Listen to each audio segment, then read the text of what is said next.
This is the Aurelius Podcast, episode 37 with Fred Beecher. I'm Zach Naylor, co-founder at Aurelius and your host for the Aurelius Podcast, where we discuss all things UX, research, and product. This time we caught up with Fred Beecher, where we talked about design ops, research ops, and what that looks like at a large, international enterprise company. Fred tells us what his day-to-day looks like as senior manager of experience design operations at Best Buy, and how design ops and research ops works in a large company with a lot of designers and researchers. The Aurelius Podcast is brought to you by Aurelius, the powerful research repository and insights platform. Aurelius helps you analyze, search, and share all your research in one place. Check us out at aureliuslab.com. That's AURELIUSLAB.com. Okay, let's get to it. How's it going, Fred?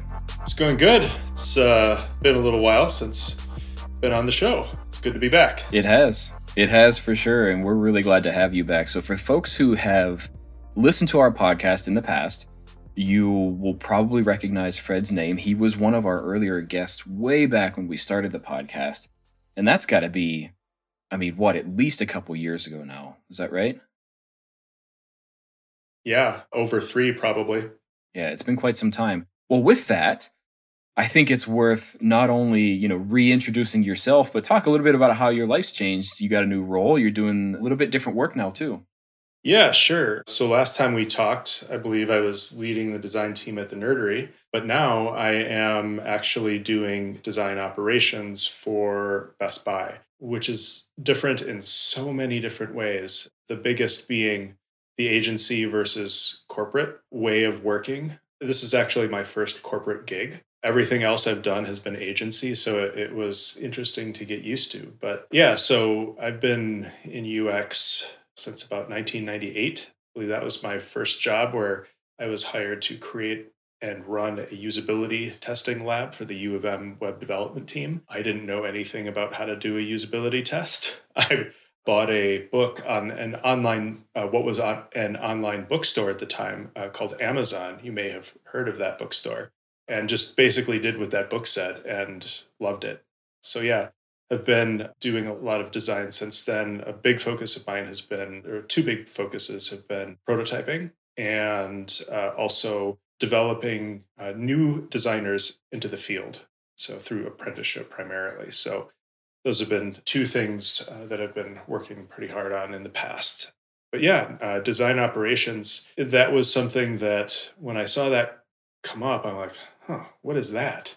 And then as I began to talk with people about it, I'm like, that sounds really cool. What I have learned actually doing this is that it's everything that I was hoping to do with design leadership, but was almost never able to do. Short version description that I use of design operations is it's design leadership without all the bullshit. I love that definition a lot, and we'll definitely come back to that, but please continue. Yeah, sure. So when I was leading the team at the Nerdery, there were 3 main areas of operation that I, as a design leader, would work in. One would be meeting the needs of the business. That one, as you can imagine, was almost always primary. Then the other was meeting the needs of the individuals on the team, which was also something that was really, really important to me. But one of the things that I was most enthusiastic about was always improving how we as a team and as a company did design. And that's what I got to spend the least amount of time doing, because the other 2 things always took up more highly prioritized, really. But then essentially what design operations is it's just that 3rd bit that I really wanted to do. Now that 3rd bit is the entirety of my job. And I feel very happy and fortunate to be able to be in this situation. That's really cool. I've actually never thought of it that way. I like the 3 ways you break it down, and to say that last part is where we so often, anybody who's had any kind of design leadership function, regardless of the company size, type, has wanted to do that and probably had at least some passion about that, or they wouldn't have been in a leadership role. But you're absolutely right. There's always we don't have time, we don't have budget. There's all these other things you need to get done. And now that there's a dedicated role and even nascent corner of our industry that's focused on that. I think it's kind of a big deal. I want to go back though, because you're a pretty seasoned veteran practitioner, right? Started as a practitioner very much, and then came into this design ops thing. So you started by saying this, hey, it sounded pretty cool. But how did you really come into that, right? Like, what made you say, okay, design ops is what I want to do? And how did you end up getting to do that at Best Buy? Sure. That's an entertaining story. Someone who I've worked with on conferences before, specifically the Interaction Design Education Summit, Dave Malouf, he was one of the people who sort of laid the foundation for design operations and what it was. And so when Dave does something, I don't always get it at first, but I always pay attention because he's a very forward-thinking person, and there's usually something to whatever it is that he's saying. So I was just sort of aware of that term in the background, but then I started looking around for different positions and ended up having some conversations with someone. We were talking about more of a principal designer position, but then she actually mentioned design operations and specifically focusing on apprenticeship. One of the things that was really interesting to me is I hadn't really heard of talent development, let alone bringing new people into the field as being a design operations or as being within the purview of design operations. But then as I thought about it, yeah, it totally made sense, because if you're going to have a well-functioning design team, you're going to need a talent pipeline. And with all of the different design bootcamp schools out there now, there are some really talented, hardworking, dedicated people who are looking to get in and who actually know something. They may not have experience, but they do have knowledge. And in my experience running apprenticeship at the nerdery, that was the most difficult phase, because at that point, people were not billable at all. And that in an agency setting is no one looks kindly on that. I'll just say that. Very much true. So anyway, I ended up interviewing for that position, not getting it, but then East Coast based UX consultant happened to know some of the VP of customer experience at Best Buy really well and introduced myself to her. And she and I had an amazing conversation at Caribou, just outside of Best Buy. And within 3 weeks, she had gotten budget, written up a job description, and gotten approval for a design ops role, and then interviewed a few people and hired me. Why did it take so long? That's really funny. That is really crazy. Yeah. Breakneck timeline for that. I mean, from basically 0 to 3 weeks, everything had been lined up. Again, fascinating, and I want to come back to that. But really, what happened here is that you were still looking for a practitioner role and decided that's not really what my bag is all about, right? I mean, I'm going to be completely honest here. That was in 2017, which was by far the worst year of my life. And there were two things that made it bad. One, my father passed away.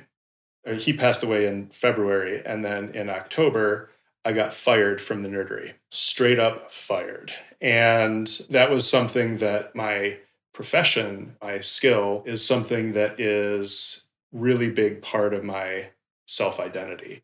I mean, admittedly, I had been looking around beforehand because there were a bunch of changes happening there, and I could pretty clearly see the writing on the wall that it wasn't going to be a place that I was going to feel like I could be really useful within a small amount of time. So I was looking, and then was basically forced into a situation of having to look. The positions that I was looking for, I wasn't necessarily looked to go back into a practitioner role. Principal roles are an interesting balance between practitioner and leadership. Actually, as I think about it, the thing that's always interesting to me about principal roles is the design leadership side of things, the making design better, making us better at design aspect of that particular role. So yeah, I guess in a way I was kind of already seeking out a design ops role, but I didn't really know that that's what it was called at the time. Yeah, that makes a lot of sense. It's really fun too that you mentioned Dave, because Dave was a guest on our podcast a while ago. I mean, this was over a year ago at this point.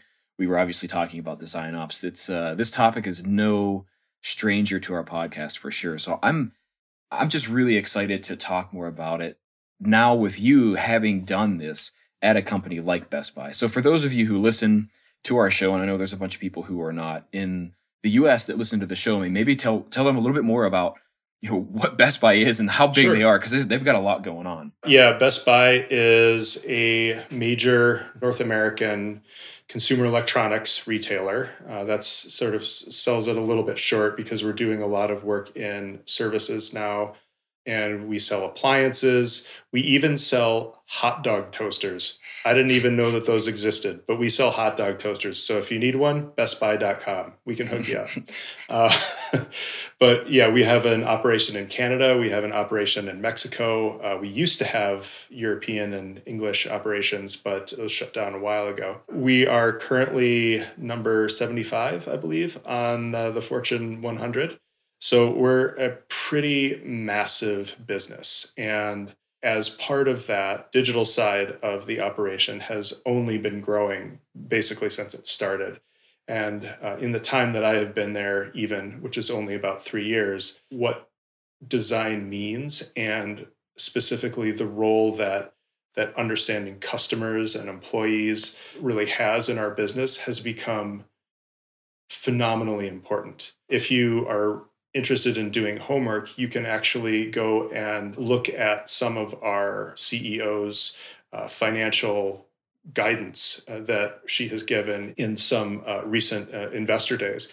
The decks are actually out there, and you will see a deck presented by a Fortune 100 CEO that specifically talks about human-centered design and experience. So this is something that, honestly, I was not expecting when I went to Best Buy. But since I've been there, the focus on the customer has grown tremendously, and it has been amazing to be able to be a part of that. This isn't, just design thinking as a management fad. There's massive effort being put into transforming Best Buy into a truly customer-centered company, and making every business decision that we making the customer a part of that. If you remember these things called the conference rooms, we have a few of those at the Best Buy corporate headquarters in Richfield. And in every single conference room, and by a few, I mean at least 10 per floor. So yeah, we've got probably 50 conference rooms. Every single one of them has what we have the customer-led questions in there, which are basically prompting people, no matter whether they're part of an experience team or a merchant team or whatever, to ask, okay, how is this benefiting the consumer or the customer? And crucially, how do we know? So yeah, it's been amazing to be able to be part of this organization in this time. That's really awesome. And just as a quick reference for those who maybe didn't catch the joke, or perhaps are listening to this far in the future, we're recording in the middle of 2020, where the global pandemic is still going on. So the conference room jab is something that we haven't seen for quite some time. And hence also why we are obviously doing the podcast remotely, despite being in the same city with Fred. Yes. But we'll digress on that for the moment. This is really fascinating stuff. And this is something that we're seeing with some of the most successful, very large enterprise companies, whether they're, just based in the US or one country or global, is that this focus on the customer. And all of this is kind of converging into, a question I've got, and it's kind of a two-parter. The first one is, did they have this focus before you showed up? Because, you just described a little bit earlier, in the space of 3 weeks, the VP you had a discussion with got funding, had a job description, posted the role, and hired you as someone to make design better at this company, right? So my question is, what changed? Because I can't imagine Best Buy was always this way. And so this is something we all ask. how do you sell this idea? How do you sell the value of this work at a company like that to really see this kind of change occur? Well, let me say this. I can take zero credit for any of that. So if it sounds like I'm taking credit for it, I apologize. This was a right place at the right time kind of a thing. This particular VP is a force of nature. So she was very much understood the value of human-centered design, and not only the value that it provides to regular people, but crucially the value that it provides to business. And she had the ear of our CEO, who was different at that time, and our various C-level leaders. And through this time, it was a slow evolution with periods of drastic transformation. If I go back and look at it, it's very much a linear.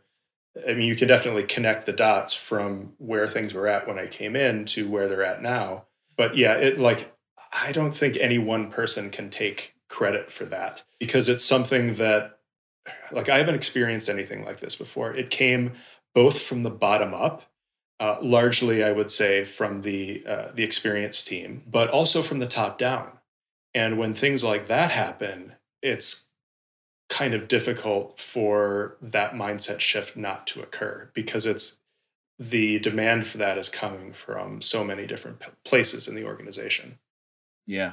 I mean, that makes sense that, we had this idea too several years back where I know everybody was looking to hire like a chief design officer or a chief creative or chief experience officer. And it's just, everybody was expecting this superhuman to come in and change that. And it's just never been the case where that's possible. So it sounds like a lot of things really came together. And, as you said, right place, right time. You had a nice background to help plug into that and really help, no pun intended, operationalize that at scale. Yeah. Right? So cool. So the next question becomes, what's your job actually look like day to day? We've talked about, because I think a lot of people have questions about this. They say design ops. I conceptually get it.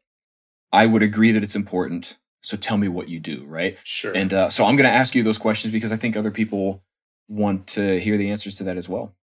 Sure. So my job is really weird. First off, I'm not the only person who does design operations at Best Buy, but I'm the only person who's specifically dedicated to it. We have other people who do it largely as part of design systems work, but also we've got multiple different offices throughout the country. And so we have people with operations focuses in those offices, but it's in addition to their regular work. My job is really interesting. And when I introduce myself to new people at Best Buy, basically I say that it's my role to make sure that the practice of human-centered design that we have at the company delivers on the value that it promises to the business. And what that entails is everything from working across all of our different design teams to articulate a clear and consistent skills framework for anyone working in experience design, to giving people envision seats and everything in between. So it's very, very high level stuff and very, very like cross-functional stuff. Mm-hmm. And then it's also really, really tiny things. Sure. And it's a challenge to balance some of that sometimes. Yeah, I bet. I mean, just, kind of being able to zoom in from all the way down to ground level, swinging the hammer kind of work. Yep. All the way up to where are we going? How are designers growing? How are we figuring that out and measuring it and making sure that it happens effectively? So let's go back to something else you said too, which I love. I've never heard this definition of it. Design ops is essentially design leadership without all the bullshit. Mm-hmm.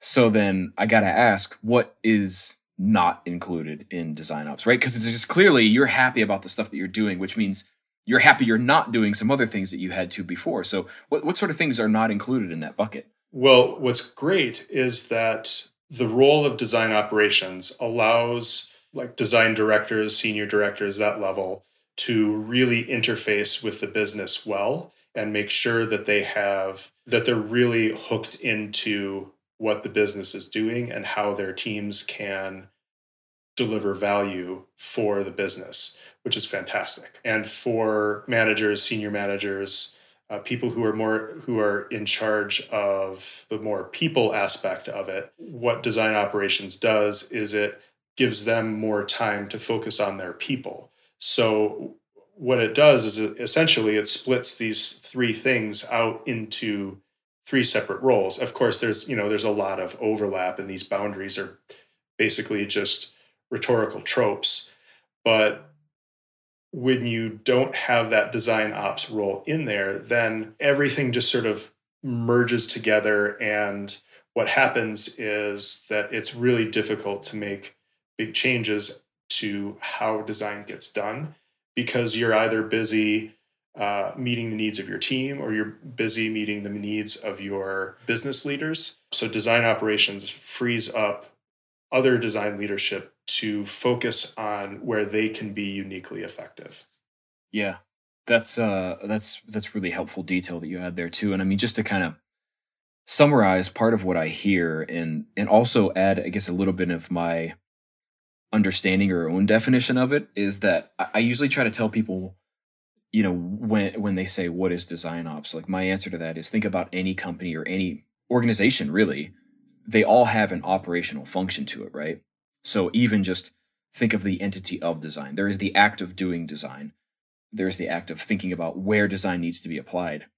But operations are the things that glue that together and allow it to be delivered and actually come to be and like provide the value, right? And you think about a company, you mentioned Amazon, you mentioned Best Buy. Best Buy sells goods, but operations allow them to actually deliver and get to you and fulfill that promise in some way, right? So it's not just about making the thing and doing the business, but it's got to happen effectively and efficiently. And to me, that's what design operations is. It allows design to happen effectively and efficiently.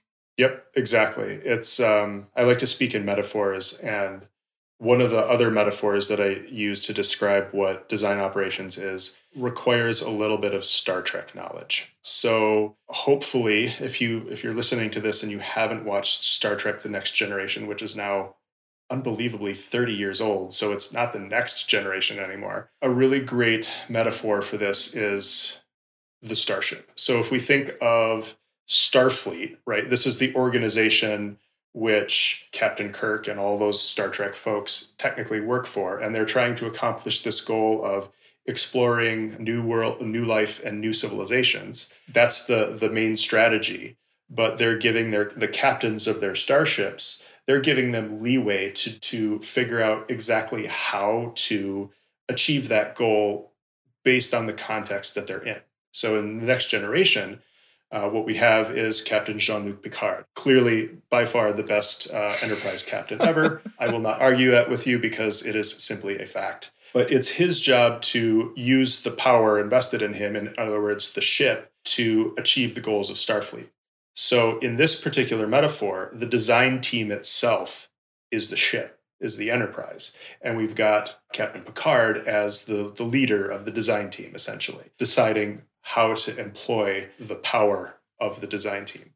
And then one member of his crew, Captain Geordie LaForge, played by LeVar Burton, who has an awesome podcast of his own where he reads stuff. It's just awesome. What his responsibility is to make sure that the ship is in such a shape that it can execute whatever whim Captain Picard has, because they get into all sorts of unusual situations.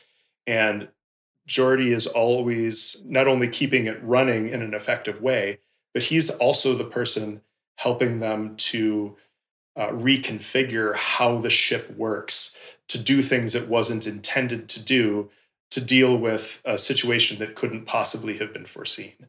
So I very much see Geordie's role as being the design operations role, with the metaphor of the ship as the team. As a design ops leader, it's my job to make sure that the team has everything it needs and is nimble enough to be able to shift to accommodate the changing needs of the business. And, because there might be something like, I don't know, a global pandemic that might require us to completely change how we do our work or how we make money as an entire organization within a week or two. So yeah, just being able to make sure that the team can do what its leaders need to do.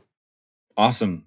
I like the metaphor too. And even if you don't know Star Trek, I think it applies, right? It's keeping the ship running smoothly, just like you would do maintenance and you have a mechanic on your car or a vehicle or anything like that. And really the moral of the story I'm taking away here is design is taking us to space. I think that's the important Well, point. obviously. Yeah. Yeah. We're going to space. Yeah, maybe I speak too much in metaphors, but some examples of that would be making sure that we have the design tools that we need, making sure that the needs that we have as a company are supported by our tool set. So that's one thing. Reducing friction to getting insights from customers is another thing, which is something that leads us to creating an insights repository.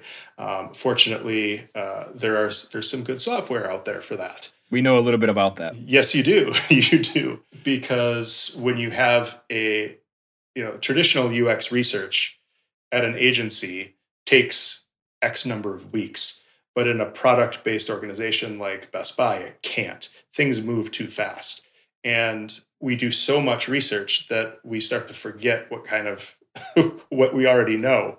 And so making sure that we have insights easily available to be used is a really important part of it, because there is no HCD without the human part of it. And that's what insights represent. Technically, my job is design ops, but a huge chunk of that is actually spent with the research teams doing research operations to make sure that we have the access to people that we need, to make sure that we are communicating our knowledge about consumer and customer behavior effectively and stuff like that. So. Awesome. I'm actually really glad you brought that up, because I wanted to ask you specifically about research ops. I have a couple questions there, but you covered a lot of ground, so I want to just kind of touch on a couple things. The first one that I think, just again to summarize, is you keep talking about this function of efficiency, really, right? So you even use the example of, so an insights repository and making sure that we are keeping track of what we already know. And just to share something that I've heard from a customer of ours at Aurelius before they used Aurelius was, and this is their exact quote: "It's often faster and easier for me to do new research than it is for me to find past research that I had." And this was another in-house team, very much like you're working in, and that's just absolutely tragic. It's one of the reasons why we built what we built. But we don't need to dig into the detail of that. Being that you mentioned research ops, I did want to ask you about that. So, again, kind of a two-part question. Number one, is research ops any different than design ops to you? That's number one. Number two, give us the nuts and bolts. What actually is research ops to you? How do you break that down? What are you doing in that kind of function too? What I would say is, if we were to draw a diagram, I would, draw a big circle, and that's design ops. And then I would put research ops in that circle, because research is a fundamental part of design. Like if we're not doing research, we're not doing human-centered design. So I don't think you can't really separate research out from design, nor can you separate design out from research, because we're not doing research because it's fun. I mean, yeah, it is fun, but we're doing it to support design. So the two things are really super interconnected. I would say that, if you actually have to make a choice between doing design operations and doing research operations, you should start with research operations, because you're using the word efficiency.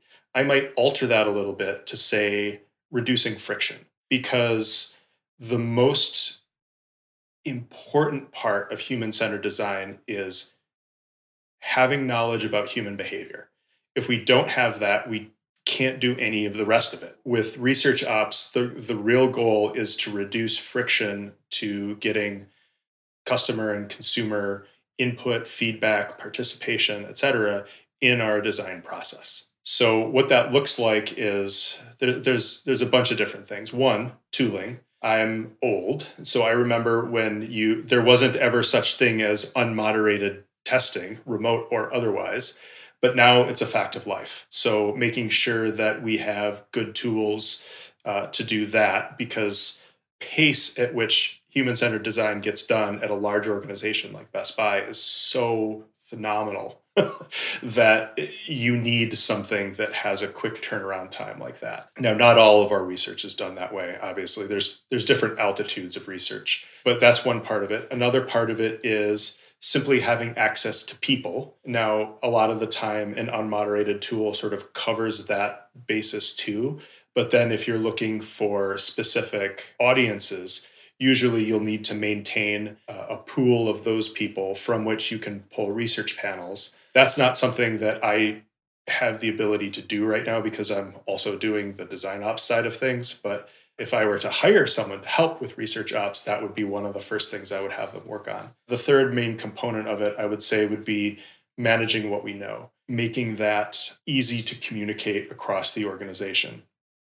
And then where I think design ops and research ops sort of come together is when it comes to things like building skills, building talent development programs, talent pipelines, things like that. I believe that there's a lot of interplay between those things there. You might not necessarily need someone who's dedicated to research ops doing that just for research and having someone doing that just for design. That's definitely a collaborative type thing. Nice. Those details are really, really helpful. And again, as is my job, helping host these conversations, I'm going to try to summarize a bit of what I've heard. And to me, then, research ops, what it's about, how you break it down, is basically helping people get access to humans to learn from, to do research. The second part of it is helping them execute and conduct the research, making sure they have the right tools in place, they have the right access and budget and all that stuff, so they don't have to worry about that. And then third, and obviously I have a bias towards the importance of this, making sure everybody has access to that knowledge and can make decisions on it. It can actually have an impact on the organization that you're doing this work for. Yeah. You actually mentioned something that I failed to mention. One of the least sexy aspects of design ops, budgets. When I talk about reducing friction to getting human insights into the design process, budgets are one of the main sources of friction. And so some of the stuff that we're working on at Best Buy is research has various costs. There are fixed costs, which are, tooling, staffing, stuff like that. But then there are variable costs like recruiting and participant incentives, things like that. So it's relatively easy-ish to plan for the fixed costs. It's not necessarily so easy to plan for the variable costs. But if you can, as a research or design ops practitioner, make it a lot easier for those variable costs to get paid for, that goes a really, really long way to making it easier to getting human insights into any business decision-making process. It's not sexy at all, but when you realize the impact that it has, it's actually a little bit fun. Yeah, no, it's a big deal. And I mean, this comes back to sort of a broader topic that we always tend to touch on in some way, especially with our show here and the guests that we have, is just this idea of how designers and researchers should work at understanding how business works. Mm-hmm. And I think the more knowledge you have of how a business works, the more impact you can have on that business you work with. Yeah. That's just fundamentally been true in my experience and others as well. Yeah, no, I would say that the degree to which you need to understand how business works as an operations person is much, much different. Like you have to know details of how things get paid for, blah, blah, blah, blah, blah, which isn't super necessary or interesting, I would say, to designers. But you do have to understand how we as a company make money and the kinds of things that influence the money we make and the money it costs us to make that money. Absolutely. No, absolutely. And I've said this a lot too, where I think in your perspective, where you're coming from right now, is if I'm going to ask for budget on something, I need to be able to help the person I'm asking that budget for understand what it's going to do for our bottom line. Because it's not just a matter of fighting for budget or fighting for money to get a tool or do research or do this or do that. They need to understand how that amplifies something else we're doing in the business. And if you're able to help them make that connection, the easier it is. Awesome. Well, we talked about tools a little bit. Are there tools as part of a design ops person or research ops person that you're using often, that you're helping to do this work that you think other people should know about? I don't know to what extent I can really speak for Best Buy in terms of endorsing things. I'm on an Aurelius podcast, so I can tell you that we use Aurelius for sure. I don't know. But yeah, I think based on what you've told me, we use it in kind of an unusual way, I think, because we use it primarily as a repository and not so much as an analysis tool. A way to answer this question, I think, would be that as a design ops professional, one of the things that's absolutely crucial for me to understand is team goals, and to be able to understand how our tool set fits into our ability to meet those goals or not meet those goals. And that's sort of what drives the decision to start looking around for something different, or negotiating with vendors for a different kind of a deal, or whatever it might be. It's having a real good sense of what those needs are. Now, that is kind of a challenge because, like at Best Buy, we have a number of different individual design teams that, for legitimate reasons, have different needs. So being able to, what I've called it before, is relentlessly cross-functional, is really crucial, because I sit within one particular design team, but what I don't do is, or within that design team, I still need to reach out to other design teams to understand their needs, even though I'm not technically part of that team. One more question I would ask, as we're coming up at the end of the time here.